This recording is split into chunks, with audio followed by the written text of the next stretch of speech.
ये वचन जो है, ये वचन संसार के लोगों को दिया गया, लेकिन संसार के लोगों ने इसे पढ़ा और बहुत सारे लोग इस वचन के द्वारा विश्वासी बने। बहुतों ने यीशु मसीह को ग्रहण किया और आज सारे संसार में मसीह को ग्रहण करने वालों की तादाद सबसे ज्यादा है। हम हर साल का वचन सुनते, हर साल चले जाते हैं, लेकिन हमने अपने यीशु मसीह को कभी ग्रहण नहीं किया। हमारा खुदावन चाहता है कि हम उसे अपनी जिंदगी में कबूल करें। आज हम उस नजारे को देखेंगे जो आज के दिन पूरा हो रहा था। ये नजारा कोई नया नहीं था। आज से 2023 साल पहले इस नजारे की छाया यीशु मसीह की कुर्बानी का अबीब नाम महीने की 14 तारीख को यीशु मसीह के इस काम को जो वो करने के लिए आने वाला था, एक छाया के रूप में 2000 वर्ष तक प्रचार किया गया। 2000 वर्ष तक वो एक निर्दोष मेमने को बलि करते थे और अपने पापों के लिए उस मेमने को बलि किया जाता। अब असली जो प्रभु यीशु मसीह इस काम को करने वाला था, उसको इसने 2000 वर्ष पहले दिया, ताकि तुम लोग अपने बर्रे को चुनना, मेमने को, और उसे बलि करना, ताकि इस बात की यादगारी में कि तुम गुलामी में से छुड़ाए गए। प्रभु यीशु मसीह हमें गुलामी में से छुड़ाने के लिए आया। प्रभु यीशु मसीह हमें जीवन देने के लिए आया था। तो आज हम देखेंगे कि वहां जब उस मैदान में, इमेजिन कीजिए आंख बंद करके, कोई बड़ा मैदान था जहां पर 3 क्रूस खड़े हुए थे और उन तीनों क्रूसों पर वो व्यक्ति टांग दिए गए थे। 3 व्यक्ति वहां टंगे हुए थे और एक बड़ी भीड़ थी चारों तरफ। हमने शायद कभी नहीं सोचा होगा इस बात को, लेकिन जब हम इस बात को सोचते हैं जो हमारी जिंदगी के लिए किया गया, तो हमारी आंखों में आंसू आ जाते हैं। ये नजारा बहुत ही गमगीन था। बड़ी भीड़ थी जिन्होंने उस 10वें दिन, अबीब नाम महीने के 10वें दिन को, जब हमारा यीशु मसीह चुना गया राजा के रूप में। अगर हम निर्गमन की पुस्तक और उसका 12वां अध्याय से पढ़ें तो वहां लिखा हुआ है कि हम उस अबीब नाम के महीने में इस फसह के पर्व को मनाएं। फसह के पर्व के रूप में यीशु मसीह की छाया को 2000 साल से मना रहे थे। आज असली बर्रा कुर्बान हो रहा था और वो क्रूस पर था। वहीं बड़ा मैदान था। मरियम खड़ी होगी और बहुत सारी स्त्रियां उसके संग खड़ी होंगी। सलीब के पास आला लिए हुए 2 आदमी खड़े होंगे। क्या हमने सोचा है कभी आंख बंद करके सोचा है? अगर हमें प्रेम होता मसीह से तो हम जरूर सोचते, क्योंकि हम स्वर्ग जाना ही नहीं चाहते। लिखा हुआ है कि हर एक का न्याय किया जाएगा, हर एक आदमी का न्याय होगा। प्रभु यीशु मसीह आएगा और अब तक जितनी भविष्यवाणियां बाइबल के अंदर की गई हैं, सब की सब पूरी होती जा रही है और हम उन भविष्यवाणियों पर कभी ध्यान नहीं देते। हम अपना जीवन सुधार नहीं पाते, लेकिन प्रभु यीशु मसीह हमारे जीवन को सुधार सकता है, क्योंकि वो हमारा मालिक है, हमारा बनाने वाला कारीगर है। जब प्रभु यीशु मसीह क्रूस पर था तो वहां 3 प्रकार के लोग खड़े हुए थे। पहला उद्धारकर्ता, दूसरा था खोया हुआ पापी और तीसरा था बचाया हुआ पापी। 3 प्रकार के लोग थे, जिसमें से एक ने अपने गुनाहों से तौबा की और वो बचाया गया। अब आता है आखिरी वचन, जिसमें लिखा हुआ है कि मैं अपनी आत्मा तेरे हाथों में सौंपता हूं। ये लूका रचित सुसमाचार उसका 23वां अध्याय और उसके 46वें पद में कि मैं अपनी आत्मा तेरे हाथों में सौंपता हूं। ये वचन मैंने कई बार कई जगह जाकर सुना, लेकिन जो कारण बाइबल में लिखा हुआ है कि उसने अपनी आत्मा को क्यों सौंप दिया, मैंने कहीं नहीं सुना। लेकिन बाइबल इस बात को बताती है कि उसने अपनी आत्मा को क्यों सौंप दिया। इस्राएल की यह प्रथा थी रोमी राज्य में, क्योंकि रोम के लोग इस्राएल पर राज कर रहे थे जिस समय प्रभु यीशु मसीह का क्रूसीफिक्शन था। और रोम की यातनाएं बड़ी कड़ी थी। लोगों को ऐसा दुख जो रोम में दिया जाता था, रोम के सरकार देती थी, वैसा दुख संसार में आज तक नहीं दिया गया। अगर आप सुनेंगे तो आपकी रूह कांप जाएगी। ये लोग क्रूस पर लोगों को चढ़ाते थे और फांसी देते थे, तो एक तख्ता होता था और उस तख्ते में गोल निशान बना रहता था और उसमें गर्दन रख दी जाती थी और ऊपर से ऐसे गोल आ रहा आता था, वो गर्दन पर चलता। ऐसा क्रूर शासन कभी नहीं हुआ इस संसार में जैसा कि रोम के राज में था। और यीशु मसीह क्रूस पर टंगा हुआ है। यीशु मसीह ने एक शब्द भी नहीं कहा, लेकिन हम जानते हैं कि वो क्रूस पर इसलिए गया ताकि मुझे और आपको बचा सके। ये वो समय था जब उत्पत्ति की पुस्तक उसका 3रा अध्याय और उसके 15वें पद में लिखा हुआ है कि ये तेरी एड़ी को डसेगा और तू इसके सिर को कुचलेगा। आज वो समय था जब प्रभु यीशु मसीह ने शैतान की कुचल दिया उसके सिर को, जबकि वो मनुष्यों को हर समय गुनाह में और बुराई में ले जा रहा था और गिरा रहा था।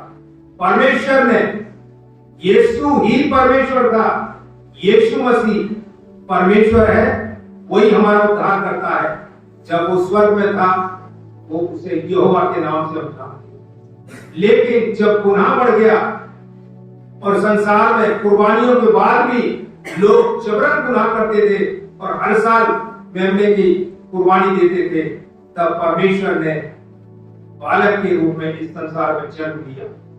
और वो इसलिए आया ताकि अपना बलिदान लोगों को दे, ताकि लोग महसूस करें उसने अपना बलिदान दिया, अपना जीवन दिया, उसका खून बहाया गया। वो यरूशलेम से लेकर गुलगुता तक उस सलीब को उठाकर चला, लेकिन बीच रास्ते में एक अफ्रीकन ने उसकी सलीब को उठाकर उसको वहां तक सहारा दिया। वो प्रभु यीशु मसीह ने बहुत सारी बातें कही, लेकिन शायद हम उन बातों पर कभी चलते नहीं। प्रभु यीशु मसीह के 2 कारण थे जो आत्मा सौंपने के। पहला कारण यह था कि रोम की सरकार जिनको क्रूस पर चढ़ाती थी, वो व्यक्ति मरते नहीं थे, 6 घंटे तक क्रूस पर चढ़े रहते थे। लेकिन क्रूस पर चढ़ने के बाद जब शाम होने लगती थी तो उनकी पैर की नलियां तोड़ दी जाती, ताकि शाम को जब क्रूस से उतारा जाएगा और इनको वहीं छोड़ देते थे कि ये भाग ना सके, इसलिए उनके पैर तोड़ दिए जाते थे। प्रभु यीशु मसीह के बारे में जो भी उसके साथ गुजरा है, वो सारी बातें बाइबल के अंदर एक उसके भविष्यवाणी के रूप में लिखी गई।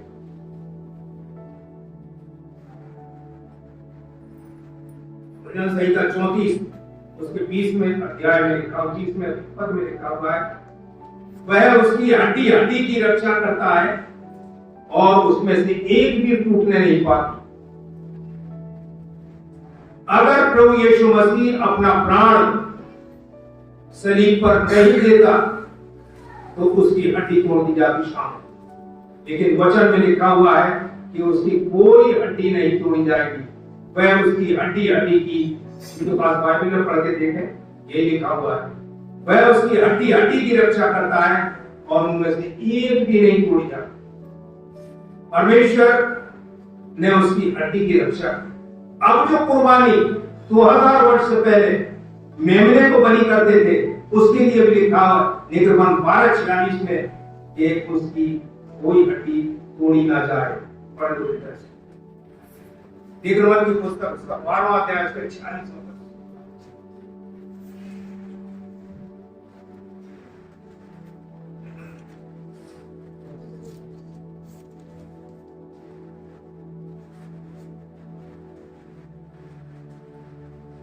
उसका खाना एक ही घर में हो, अर्थात तुम उसके मांस में से कुछ घर से बाहर न ले जाना और बलि पशु की कोई हड्डी न तोड़ना। बलि पशु कौन था? अब प्रभु यीशु मसीह था। वास्तविक मेमना जो बलिदान किया जा रहा था वो आज यीशु मसीह। ये भविष्यवाणियां पूरी हुई। हर एक वचन जितना वो वहां से चला था पिलातुस के से और गुलगुता तक, जितनी भविष्यवाणियां की गई वो सब भविष्यवाणियां, सारी भविष्यवाणियां यीशु को पूरी करनी, उसकी कोई हड्डी ना तोड़ी जाए। इसीलिए प्रभु यीशु मसीह ने अपना प्राण दिया था। ये पहला कारण था। दूसरा कारण, परमेश्वर प्रभु ने अपना आत्मा परमेश्वर को सौंप दिया। यीशु मसीह ही परमेश्वर था और उस बच्चे के अंदर, क्योंकि मनुष्य के बीच में परमेश्वर आ नहीं सकता। अगर मनुष्य के बीच में परमेश्वर आता तो मनुष्य उसे देख भी नहीं सकता है। मूसा निर्गमन की पुस्तक में लिखा हुआ है कि जब मूसा ने कहा कि तू मुझे अपना चेहरा दिखा, उसने कहा तू देख नहीं सकता, लेकिन मैं पहाड़ की दरार में से होकर निकलूंगा तो तू मेरी पीठ देख सकेगा। और जब मूसा ने उसकी पीठ को देखा तो मूसा के चेहरे से किरणें निकलने लगी, जो लोग उसके चेहरे को देख नहीं पाते थे। इस्राएली कलीसिया, इस्राएली लोग जो थे वहां पर, वो जब उनके बीच में जाता था तो अपने चेहरे पर नकाब पहनता था, कपड़ा था। प्रभु यीशु मसीह के रूप में प्रभु यीशु इस संसार में आया। दूसरा कारण यह था जो लिखा है यूहन्ना रचित सुसमाचार उसका 10वां अध्याय और उसके 17वें पद में कि पिता मुझसे इसलिए प्रेम करता है कि मैं अपना आत्मा सौंपता हूं। कोई उसे मुझसे छीन नहीं सकता, मैं आप उसे सौंपता हूं। उसे देने का और उसे फिर लेने का मुझे अधिकार है। और पिता की ओर से मुझे यह आज्ञा मिली है। पढ़ दो, जोर से पढ़ो। पिता इसलिए मुझसे प्रेम रखता है कि मैं अपना प्राण देता हूँ कि उसे फिर ले लूं। कोई उसे मुझसे छीनता नहीं, वरन मैं उसे आप ही देता हूँ। मुझे उसके देने का भी अधिकार है और उसे फिर ले लेने का भी अधिकार है। ये आज्ञा मेरे पिता से मुझे मिली। हाँ, उसे देने का भी अधिकार है और फिर उसे लेने का भी अधिकार है। मैं सार्वभौमिक परमेश्वर हूँ, मैं ही परमेश्वर हूँ। मैं अपनी आत्मा को जिस बच्चे में मैंने डाला है उसमें से निकल के अलग हो जाऊं। अब सवाल ये पैदा होता है कि प्रभु यीशु मसीह ने अपनी इन दोनों बातों को पूरा किया, लेकिन जब उसने अपना आत्मा सौंप दिया तो आत्मा कहां गया? बताए, बाइबल में लिखा हुआ परमेश्वर का आत्मा जो था वो जब आत्मा निकला तो पहला पतरस और उसका 3रा अध्याय और उसके 19वें पद में लिखा हुआ है कि उसी में उसने जाकर कैदी आत्माओं को सुसमाचार सुनाया जो बीते समय में नाश होने, जो जल प्रलय से नाश हुए थे। उस समय कोई उनके पास शरीयत नहीं थी, मतलब कोई ऐसी व्यवस्था नहीं दी गई थी जिससे वो बचाए जाते। वो अपने पापों में मर गए। उनको भी बचाने के लिए प्रभु यीशु मसीह अधोलोक में गिरा। पहला पतरस उसका 14 अध्याय उसके 6वें पद में जो लिखा हुआ है कि उसी में उसने मरे हुओं को भी सुसमाचार इसलिए सुनाया गया कि शरीर के अनुसार तो उनका न्याय हो, परंतु आत्मा के अनुसार वो बचाए जाए। प्रभु यीशु मसीह जो सुसमाचार आज हमें किया जा रहा है, वही सुसमाचार अधोलोक में गया था सुनाने, ताकि न्याय होने वाला है, संसार का अंत होने जा रहा है। और अंत होने से पहले प्रभु यीशु मसीह चाहता था कि इस सुसमाचार को उन कैदी आत्माओं को जो मर गई हैं, जो गुनाह में थे और जल प्रलय के समय उनका अंत किया गया था, और जल प्रलय के बाद तो व्यवस्था दी गई थी। तो व्यवस्था में जिन लोगों ने नहीं मानी वो उसके अनुसार दंड पाएंगे, लेकिन इनको कोई व्यवस्था नहीं मिली थी। इनको बचाने के लिए उसने वहां जाकर 3 दिन प्रचार किया। पढ़ना चौथा 4 का 6 उसी में मरे हुए, क्योंकि मरे हुओं को भी सुसमाचार इसीलिए सुनाया गया कि शरीर में तो मनुष्यों के अनुसार उनका न्याय हो, पर आत्मा में वे परमेश्वर के अनुसार जीवित रहे। आत्मा में वो परमेश्वर के अनुसार जीवित रहे, आत्मा में वो जिलाए जाएंगे। अगर वो विश्वास करते हैं तो प्रभु यीशु मसीह के साथ वो आएंगे। उन सबों को लेकर आया था। जब मरियम उसे छू रही थी, यीशु मसीह को जब प्रभु यीशु मसीह जीवित हुआ तब उसने कहा तुम मुझे मत छू, मैं अभी पिता के पास नहीं जाऊँ, क्योंकि इसके साथ वो आत्माएं थी जिन्होंने विश्वास किया, और जिन्होंने विश्वास नहीं किया वो आत्मा नहीं। परमेश्वर ने ये काम क्यों किया? क्योंकि परमेश्वर हमारा प्रभु यीशु मसीह इस संसार में लोगों को बचाने के लिए उसने अपना बलिदान दे दिया और अपना आत्मा परमेश्वर को सौंप दिया ताकि वो भविष्यवाणियां पूरी हों जो उसके वचन में लिखी हुई, उन सबों को पूरा किया उसने। इसलिए परमेश्वर चाहता है कि हर एक मनुष्य स्वर्ग में जाए, और हमें स्वर्ग में जाना है क्योंकि परमेश्वर चाहता है कि हम स्वर्ग में जाएं। हमारे खुदावंद के लिए सबसे बड़ी दुख की बात यह है कि सब आदमी अगर नहीं गए तो उसे प्राप्त हो, क्योंकि उसने इंसान को बनाया है। एक बच्चा जब खिलौना बनाता है और उसको बनाकर उसके संग खेलता है, और जब कोई इस बच्चे के खिलौने को तोड़ देता है तो उसे बड़ा दुख होता है। ऐसे ही परमेश्वर ने इंसान को बनाया, मिट्टी में से रचा और अपना आत्मा उसमें डाल दिया, और वो परमेश्वर ने उससे प्रेम किया। लेकिन आत्मा परमेश्वर के विरोध में चली और बहुत सारे लोग परमेश्वर से भटक गए, तब परमेश्वर को बड़ा दुख हुआ। और इसलिए वो नहीं चाहता है कि जो आत्माएं नरक में, नरक नहीं, अधोलोक में थी, अधोलोक में दो स्थान थे, दुष्टों के लिए और एक धर्मियों के लिए। वचन में लिखा है, जिन्हें पढ़ा रखा, सब आत्माएं जो मरती थी, जो दुष्ट थे वो अधोलोक में जाते थे, और जो भले लोग होते थे वो दूसरे स्थान में जाते थे, दो स्थान। इसलिए उनको सुसमाचार इसलिए सुनाया गया कि वो बचाएगा। परमेश्वर नहीं चाहता कि उसकी बनाई हुई चीज नाश हो जाए, उस चीज को बचाना चाहता है। लेकिन हम बचना नहीं चाहते। हमारे काम, हम अपनी जिंदगी को कभी नहीं जांचते रोज। परमेश्वर का धन्यवाद हो कि उसने हमें बचाने के लिए अपना प्राण दिया।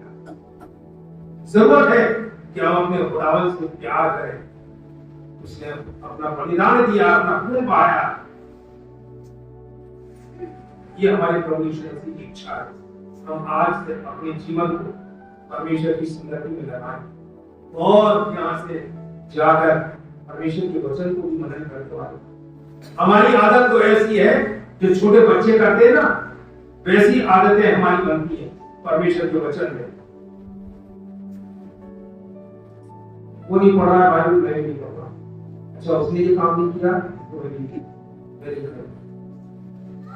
ये मेरा भाई बाइबल नहीं पढ़ रहा है, बच्चे जैसे मेरा बेटा बाइबल नहीं पढ़ रहा है और मुझे तो टाइम ही नहीं है।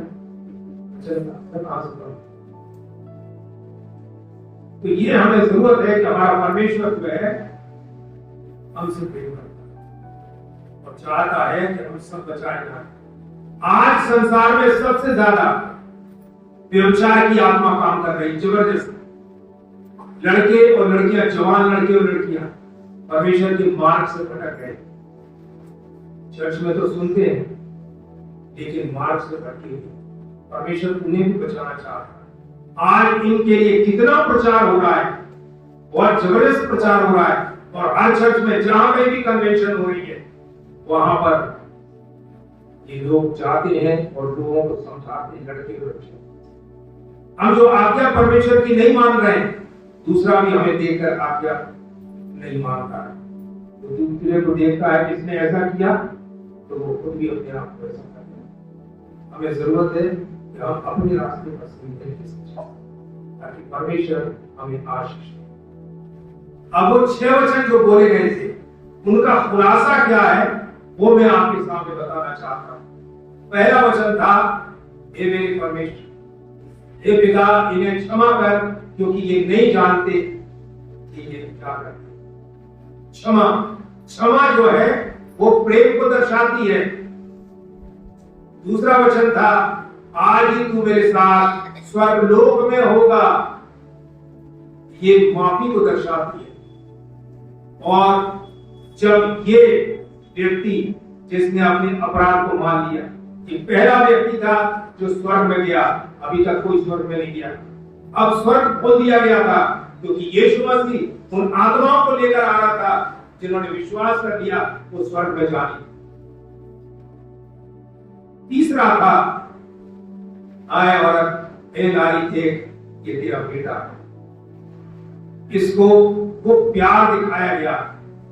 यीशु मसीह नहीं चाहता था कि उसकी मां विचलित हो जाए, इसलिए उसने मां नहीं कहा, ताकि हर एक संसार के लोग ये महसूस करें कि मां का दर्जा कितना होता है। मां की छाती बढ़ जाती है जब अगर बच्चे को मार दिया जाए उसके सामने। तो बच्चे उसमें प्रेम दिखाया था कि ये बच्चा तुमसे, ये लड़का, ये चेला जिसे मैं प्यार करता हूँ तुम्हारी खिदमत करे। तो हमारी खिदमत के लिए तीसरा वचन था कि वो खिदमत करे और अपनी माँ की देखभाल करे, ताकि आज के लोग इस वचन से। चौथा वचन था कि मेरे परमेश्वर तूने मुझे क्यों छोड़ दिया। पाप का और पवित्रता का कोई मेल नहीं है। परमेश्वर पवित्र है और प्रभु यीशु मसीह के ऊपर गुनाहों का बोझ लगा हुआ था और गुनाह के साथ परमेश्वर का कोई संबंध नहीं। परमेश्वर पवित्र है और इसलिए उसने यीशु को थोड़ी देर के लिए छोड़ दिया। छठवां वचन था, कौन सा बोला था? चौथा जाता हूं मैं क्योंकि बड़ी तेज आता है। पांचवा वचन था, मैं प्यासा हूं। प्रभु यीशु मसीह भजन संहिता 69 और उसका 21वां निकाल। प्रभु यीशु मसीह जिसने रात भर कोड़ों की मार सही और फिर वो अपना खून यरूशलेम की सड़कों पर बहाता हुआ गुलगुता तक पहुंचा था, ताकि वहां पर वो क्रूस पर चढ़ाया जाए। और जब वो वहां पहुंचा तब उसे कीलों से ठोका गया। जब उसके हाथ में कीलें ठोकी गई तब उसका खून बहा। जब उसके पैर में कीलें ठोकी गई तब उसका खून बहा। हमने कभी सोचा इन बातों को?